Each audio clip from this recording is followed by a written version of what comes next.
राज ठाकरेंच्या आता इशाऱ्यानंतर शिक्षकांना निवडणूक कामातून वगळण्यात आलेला आहे आणि मुंबईतील शिक्षकांना निवडणुकीच्या कामातून आता वगळलं गेलंय। मुख्य निवडणूक अधिकारी श्रीकांत देशपांडे यांनी याबाबतचे आदेश दिलेले आहेत आणि काही दिवसांपूर्वीच राज ठाकरेंनी हा इशारा सुद्धा दिलेला होता। तर या संदर्भात माहिती देत आहेत आमचे प्रतिनिधी राजेंद्र सध्या आपल्या सोबत आहे। राजेंद्र, आपण सध्या पाहतोय की राज ठाकरेंच्या इशाऱ्यानंतर आता शिक्षकांना निवडणूक कामातून वगळण्यात आल्याची माहिती समोर आली आहे।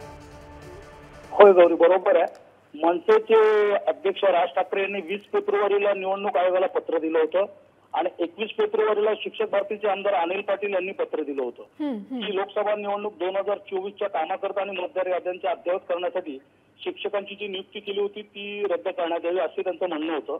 या कामासाठी मुंबई शहर आणि उपनगरातनं 7300 शिक्षक तर ठाणे जिल्ह्यातनं 12000 शिक्षकांची नियुक्ती केली होती। राज्यातील प्रमाण हे 90% एवढे या ठिकाणी होतं आणि मुंबईतल्या 800 अनुदानित शाळांचा याच्यामध्ये समावेश होता। आता याबाबत निवडणूक आयोगाने 22 फेब्रुवारीला परिपत्रक काढलं आणि त्या ठिकाणी त्यांनी सांगितलं की बीएलओची जी ड्युटी आहे देण्यात आलेली आहे तर ती त्या ठिकाणी वगळण्यात येते आणि निवडणुकाच्या कालावधीपुरती जे आवश्यक असेल त्यावेळी ती घेण्यात येईल। या राज ठाकरेंनी नक्कीच राजेंद्र, या सर्व घडामोडींवर असंच लक्ष ठेवून राहा। तुर्तास धन्यवाद दिलेल्या या माहितीसाठी।